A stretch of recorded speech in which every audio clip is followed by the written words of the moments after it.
শিক্ষার্থীরা, আমি মোহাম্মদ মইনুর রশিদ তোমাদেরকে রসায়ন বিষয়ের রসায়ন দ্বিতীয় পত্রের জৈব রসায়ন অধ্যায়ে তোমাদেরকে স্বাগত জানাচ্ছি। আজকে আমরা জৈব রসায়ন অধ্যায়ের প্রাথমিক কিছু আলোচনা করব। তো আমরা এখন তাহলে ক্লাসে চলে যাই। আমাদের জৈব রসায়ন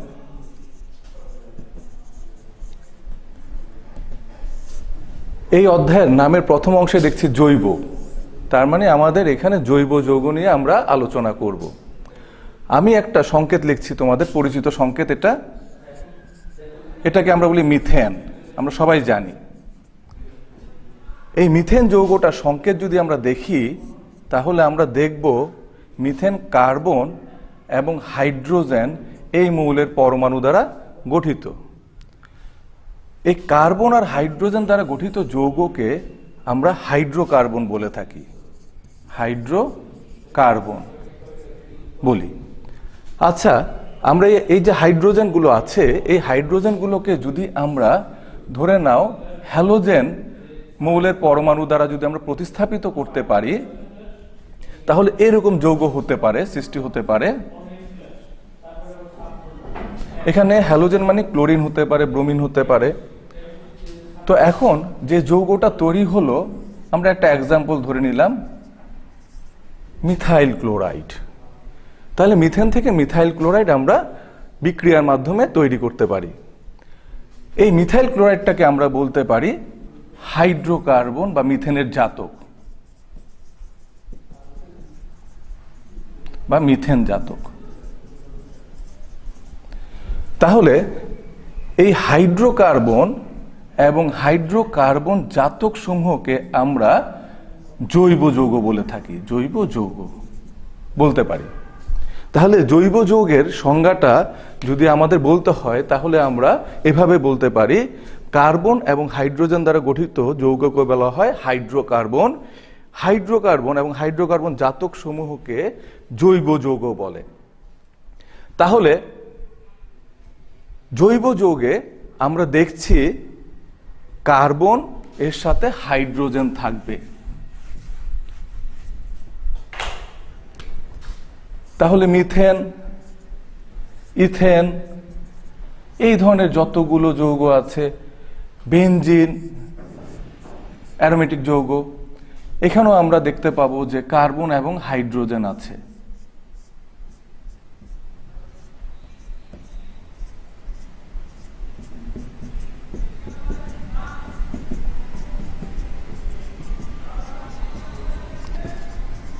বেনজিন আমাদের পরিচিত যৌগ। তাহলে আমরা দেখছি জৈব যৌগে সাধারণত কার্বন এবং হাইড্রোজেন মৌলের পরমাণু থাকবে এবং কার্বন অবশ্যই থাকতে হবে। আমি এখন তোমাদেরকে আরো কয়েকটি সংকেত দেখাবো জৈব যৌগ সমূহের, এবং সেখানে আমরা দেখার চেষ্টা করব কার্বন এবং হাইড্রোজেন ছাড়াও কি অন্য কোনো মৌলের পরমাণু থাকতে পারে। তো আমরা তাহলে কিছু সংকেত দেখছি।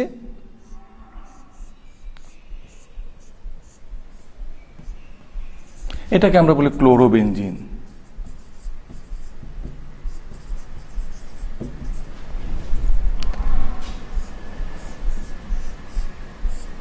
এই সংকেতটা আমাদের পরিচিত, এটাকে আমরা বলছি পেরিডিন।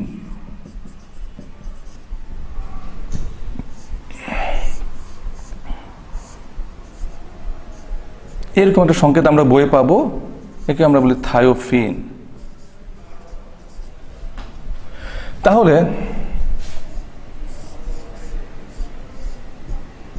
ফিউরান,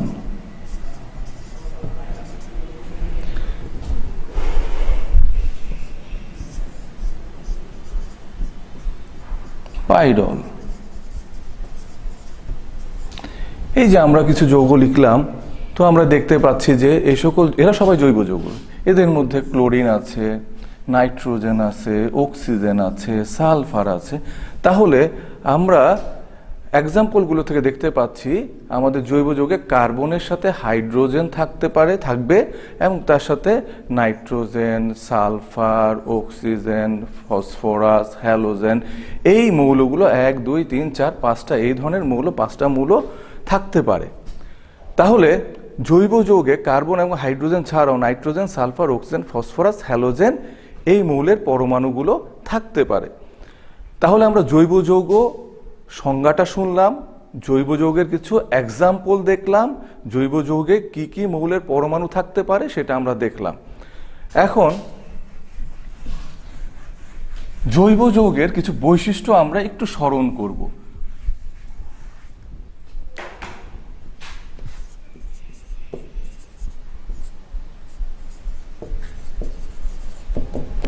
কিছু বৈশিষ্ট্য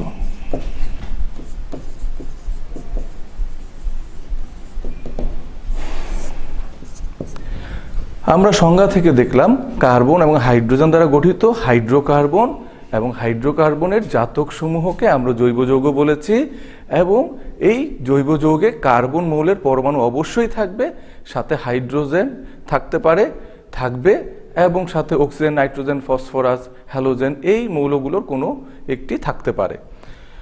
জৈব যৌগগুলোর যদি একটা এক্সাম্পল আমরা যে বেনজিনটাকেই নেই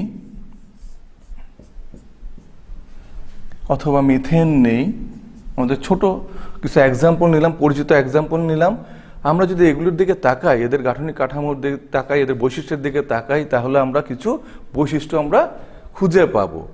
আমরা জৈব যৌগগুলোর কাঠামোর দিকে তাকালে আমরা দেখতে পাবো এরা সমযোজী যৌগ। তাহলে এরা হচ্ছে সমযোজী যৌগ। সমযোজী যৌগগুলো সাধারণত গলনাঙ্ক বা স্ফুটনাঙ্ক হয় নিম্ন, তাহলে এদের গলনাঙ্ক বা স্ফুটনাঙ্ক নিম্ন হয়।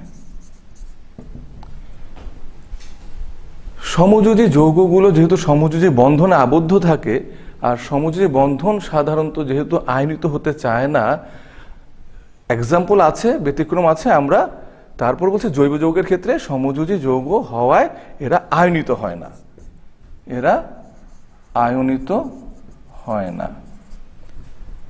আর জৈব যৌগগুলো জৈব দ্রাবকে দ্রবীভূত হয়, আর মেরুক বা অজৈব দ্রাবকে দ্রবীভূত হয় না, তাহলে এরা অজৈব দ্রাবকে অদ্রবণীয়।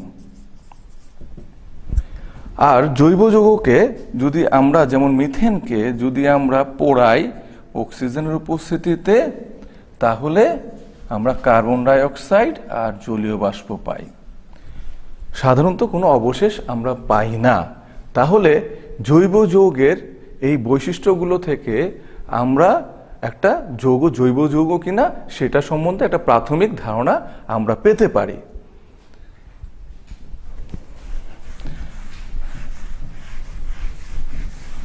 আমরা জৈব যৌগের সংজ্ঞা এবং তাদের যে বৈশিষ্ট্যগুলো আছে সেখান থেকে আমরা এখন একটু যদি বিবেচনা করি, একটু চিন্তা করি, তাহলে আমরা কি আইডেন্টিফাই করতে পারবো এই যৌগগুলো জৈব যৌগ কিনা? অর্থাৎ এদের মধ্যে কারা জৈব যৌগ আমাদেরকে শনাক্ত করার যদি ক্ষমতা অর্জন করতে পারি, তাহলে আমরা বুঝবো যে হ্যাঁ, আমরা জৈব যৌগটা শনাক্ত করতে পেরেছি এবং জৈব যৌগ এবং অজৈব যৌগের মধ্যে আমরা পার্থক্য নির্ণয় করতে পারবো। আমাদের জৈব যৌগ যা আছে, যা বৈশিষ্ট্য আছে, অজৈব যৌগের বৈশিষ্ট্যগুলো ঠিক তার অপোজিট।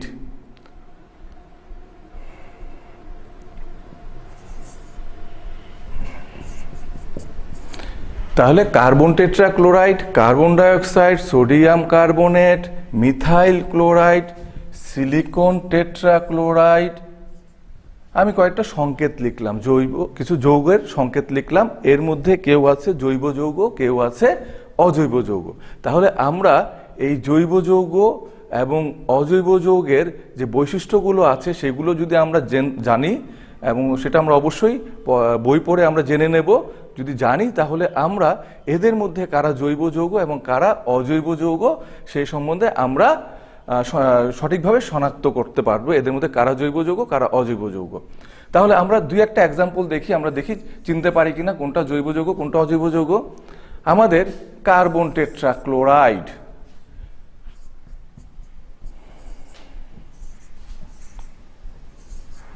আমাদের এই কার্বন টেট্রাক্লোরাইডের সংকেত বা গাঠনিক সংকেতে যদি তাকাই, তাহলে আমরা দেখতে পাচ্ছি যে এই কেন্দ্রের সাথে 3টি ক্লোরিন পরমাণু যুক্ত আছে, এবং এখানে কোনো হাইড্রোজেন নেই।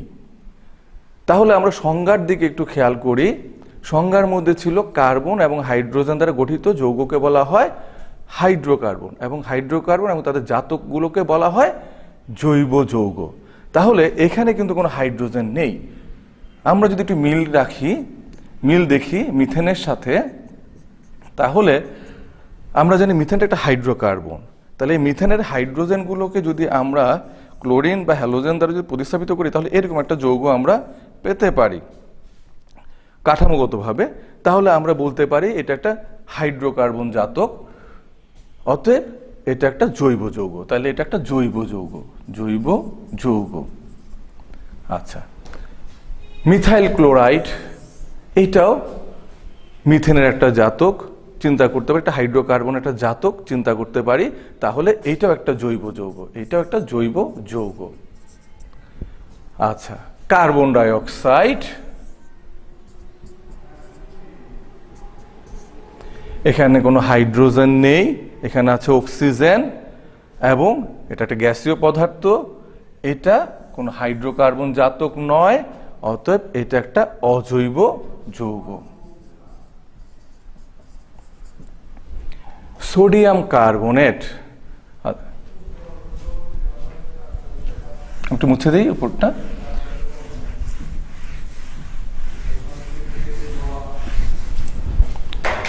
সোডিয়াম কার্বনেট, এখানে কার্বন আছে, অক্সিজেন আছে, কিন্তু হাইড্রোজেন নেই, সোডিয়াম আছে সাথে। এটা একটা আয়নিক যৌগ, কারণ সোডিয়াম কার্বনেট আমরা জানি জলীয় দ্রবণে দিলে সে সোডিয়াম ক্যাটায়ন তৈরি করে আর কার্বনেট অ্যানায়ন তৈরি করে।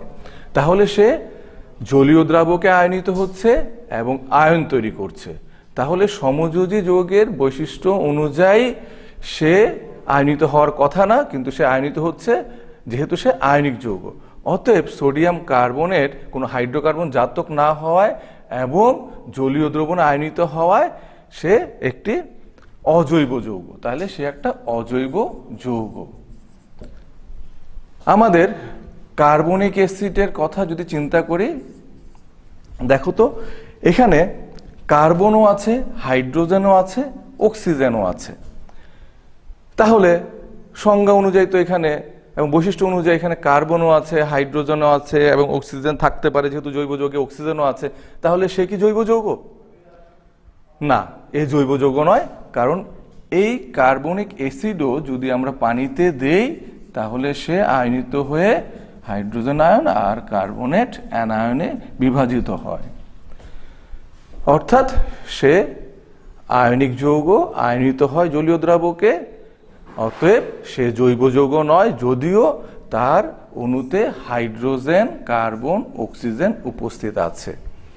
তাহলে আমরা এই যে আলোচনা করলাম, কিছু যৌগের আলোচনা করলাম, এখান থেকে আমরা বুঝতে পারলাম যে কারা জৈব যৌগ হবে, কারা অজৈব যৌগ হবে, এবং জৈব যৌগ বা অজৈব যৌগ হওয়ার সপক্ষে কি যুক্তি আমরা দাঁড়া করাবো, সেই বিষয়টা আমরা এখানে আলোকপাত করেছি এবং তোমরা আশা করি বুঝতে পেরেছো। আচ্ছা, আমাদের জৈব যৌগের সংজ্ঞা, জৈব যৌগের যে মৌলের পরমাণুগুলো থাকে সে সম্বন্ধে ধারণা পেয়েছি, জৈব যৌগের বৈশিষ্ট্য আমরা জেনেছি এবং জৈব যৌগ শনাক্তকরণ করতে পারবো আমরা। কোশ্চেন যদি আসে কার্বন টেট্রাক্লোরাইড জৈব যৌগ না অজৈব যৌগ, কারণ সহ ব্যাখ্যা করো, তাহলে আমরা হয়তো কিছু কারণ এই জৈব যৌগ হওয়ার পক্ষে, কার্বন টেট্রাক্লোরাইডের জৈব যৌগ হওয়ার পক্ষে কিছু কারণ আমরা দাঁড়া করাতে পারবো এবং উত্তরটা আমরা সঠিকভাবে লিখতে পারবো। আমরা এরপরে চলে আসব জৈব যৌগের শ্রেণীবিভাগ। আমরা জৈব যৌগের শ্রেণীবিভাগ এই ক্লাসে একটু সংক্ষিপ্ত আকারে আমরা আলোচনা করব। আমরা জৈব যৌগকে আমরা দুইটা শ্রেণীতে ভাগ করতে পারি। একটা হচ্ছে অ্যালিফেটিক হাইড্রোকার্বন,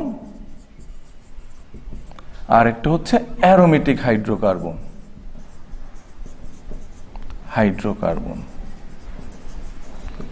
আমরা অ্যালিফেটিক হাইড্রোকার্বন একটা এক্সাম্পল আগে একটু দেখি। আমরা ethane,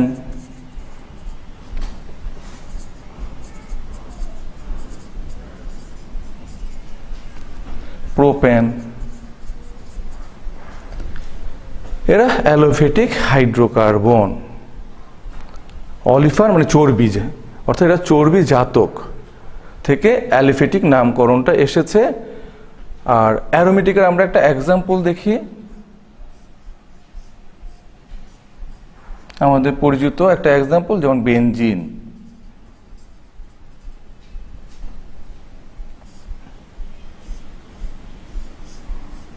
pyridine,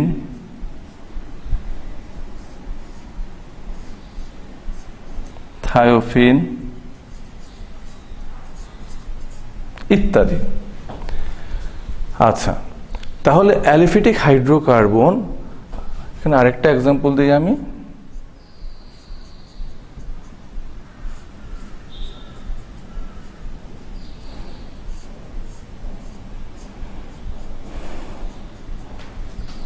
cyclopropane, cyclopropane.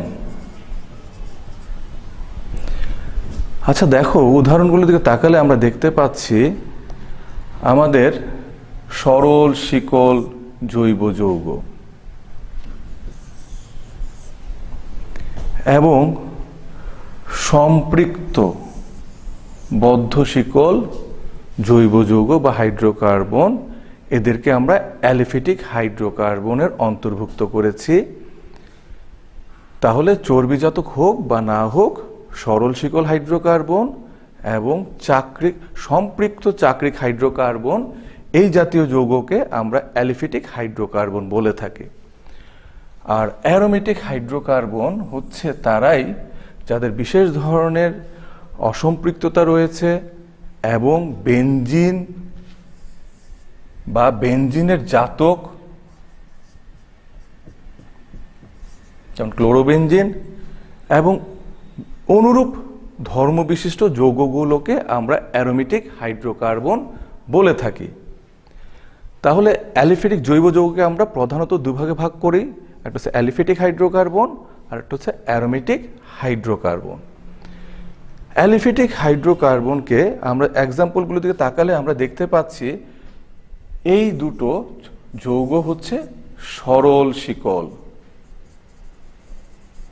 Hydrocarbon, এ হচ্ছে বদ্ধ শিকল হাইড্রোকার্বন, বদ্ধ শিকল হাইড্রোকার্বন। তাহলে অ্যালিফেটিক হাইড্রোকার্বনকে আমরা আবার দু শ্রেণীতে ভাগ করতে পারি। একটা হচ্ছে সরল শিকল হাইড্রোকার্বন, যেমন ইথেন, প্রোপেন ইত্যাদি, বিউটেন ইত্যাদি। আবার অপরটি হচ্ছে বদ্ধ শিকল হাইড্রোকার্বন, যাকে আমরা অ্যালিসাইক্লিক হাইড্রোকার্বন বলতে পারি। তাহলে এই দুই শ্রেণীতে আমরা অ্যালিফেটিক হাইড্রোকার্বনকে বিভক্ত করতে পারি। অপরদিকে অ্যারোমেটিক হাইড্রোকার্বনকে যদি আমরা ভাগ করি, তাহলে আমরা এই দুটো যৌগের দিকে যদি তাকাই, তাহলে আমরা দেখছি যেমন বেনজিন বা বেনজিনের যে জাতকগুলো আছে, ক্লোরোবেনজিন, বেনজালডিহাইড, বেনজোইক অ্যাসিড ইত্যাদি। বেনজিন বা বেনজিনের জাতক যারা আছে তাদের চক্রের দিকে যদি তাকাই, তাহলে আমরা দেখছি যে এদের চক্রে শুধু কার্বন মৌলের পরমাণু আছে। এই প্রতিটা কোণ হচ্ছে কার্বন পরমাণুকে নির্দেশ করে। তাহলে কার্বন পরমাণু আছে। তাহলে এই অ্যারোমেটিক হাইড্রোকার্বন যৌগে বেনজিন চক্রে বা চক্রে শুধু কার্বন পরমাণু রয়েছে, অর্থাৎ কার্বন পরমাণু দ্বারা গঠিত। এই জাতীয় যৌগকে আমরা বলি কার্বোসাইক্লিক যৌগ, কার্বোসাইক্লিক অ্যারোমেটিক হাইড্রোকার্বন যৌগ।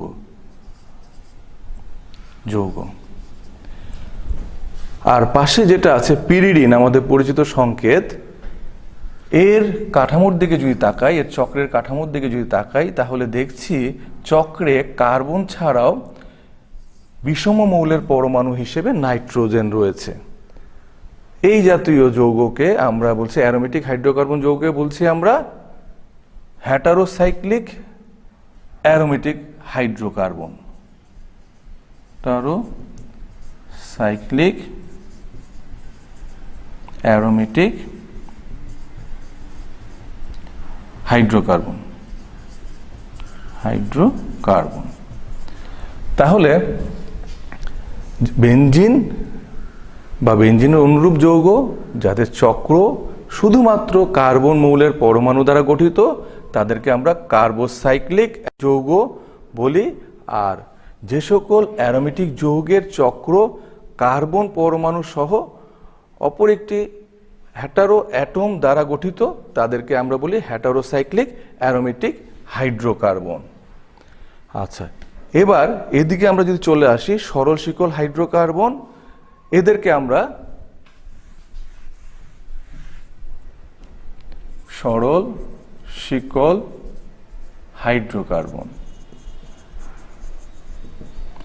এদেরকে আমরা ভাগ করতে পারি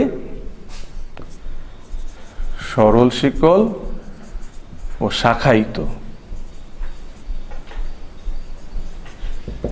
অ্যালিফেটিক হাইড্রোকার্বন হিসেবে। তাহলে দুইটা যা এক্সাম্পল আমরা একটু দেখি। তাহলে সরল শিকল হাইড্রোকার্বনের একটা এক্সাম্পল আমরা দিয়ে দিই, প্রোপেন, প্রোপেন। আর শাখায়িত আরেকটা এক্সাম্পল দেখি আমরা,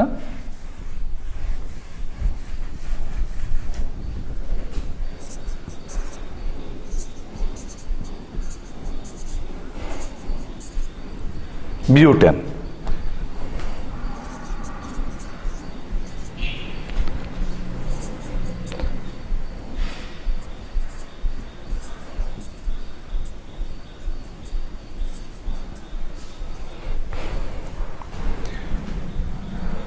তাহলে এখানে আমরা দেখছি যে এটাও একটা বিউটেন জাতীয় যৌগ, আইসোবিউটেন।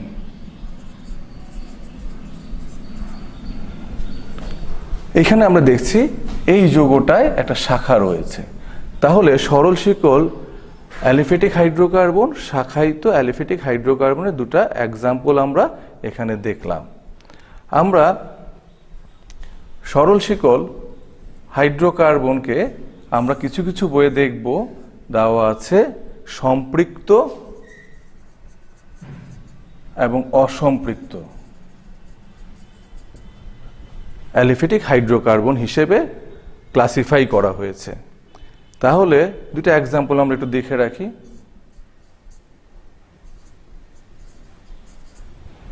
Ethane,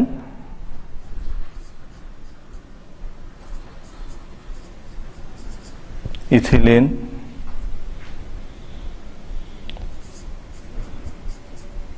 acetylene. আচ্ছা, আমরা মোটামুটিভাবে জৈব যৌগের শ্রেণীবিভাগটা সংক্ষিপ্ত আকারে তোমাদের সামনে তুলে ধরলাম। তোমরা তোমাদের যে কোনো পাঠ্য বই থেকে তোমরা একটু পড়ে নিবে।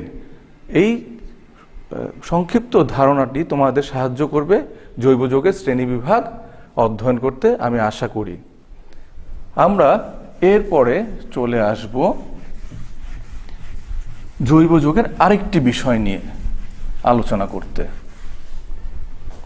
আমি কয়েকটা সংকেত লিখছি, দেখো।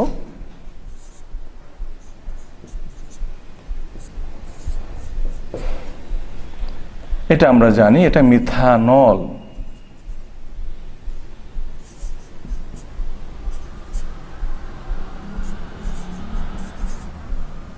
ইথানল,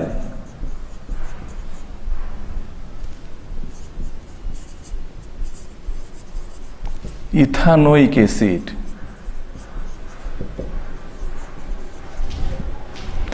আচ্ছা, আমরা যে সংকেতগুলো লিখেছি একটু ভালো করে খেয়াল করলে দেখতে পাবো এই সংকেতগুলোর মধ্যে পার্থক্য আছে শেষের দিকে এই অংশে।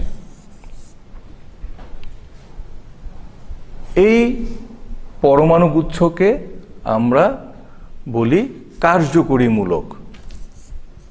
কার্যকরী মূলক।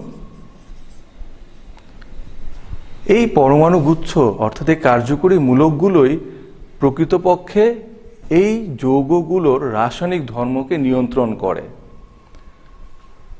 তাহলে অ্যালকোহল যে ধরনের রাসায়নিক বিক্রিয়া দেবে, ইথানল অনুরূপ বিক্রিয়া দেবে না।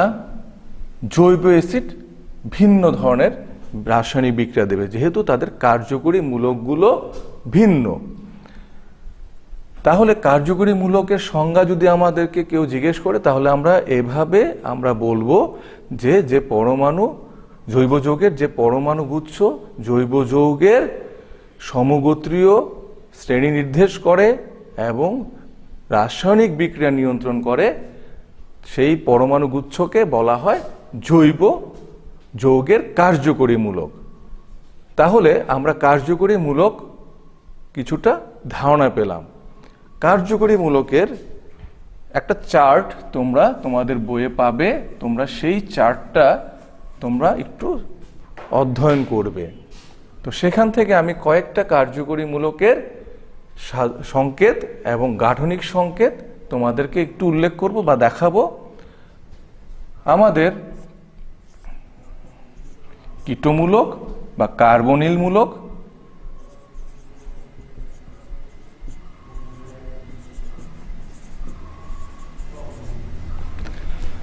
কীটন জাতীয় যৌগে এই ধরনের কার্যকরী মূলক আমরা দেখতে পাই।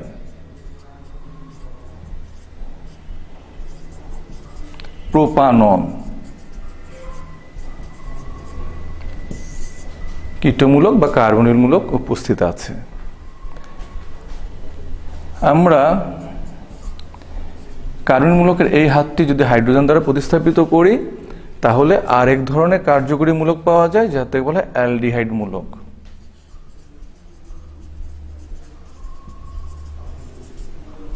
একটা এক্সাম্পল,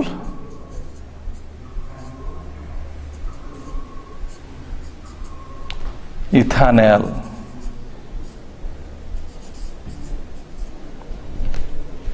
অ্যালডিহাইডের কার্যকরী মূলকটা আমরা একটু দেখলাম।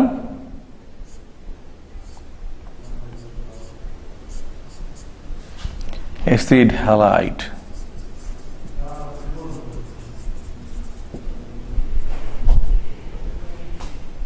তাহলে একটা এক্সাম্পল আমরা দেখে নিলাম। আমরা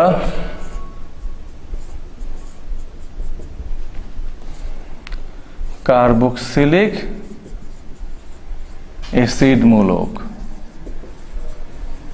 এর কার্যকরী মূলকটা দেখলাম। একটা এক্সাম্পল আমরা একটু দেখে নিই।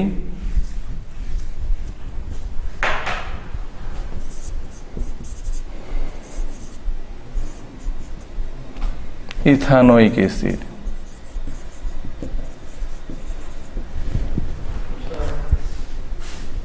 তো আমরা কিছু কার্যকরী মূলক আমরা দেখলাম। আমরা বই থেকে যেখানে কার্যকরী মূলকের যে চার্টটি আছে সেই চার্টটা আমরা পড়ব, সেখানে আরও কার্যকরী মূলকের সংকেত ও গাঠনিক সংকেত দেওয়া আছে। তো আমরা আজকের ক্লাসে এই পর্যন্ত আজকে আলোচনা করলাম। নেক্সট ক্লাসে আমরা পরবর্তী বিষয় নিয়ে আলোচনা করব। সেই পর্যন্ত তোমাদের কাছ থেকে আমি বিদায় নিচ্ছি। তোমরা সবাই ভালো থাকো। আল্লাহ হাফেজ।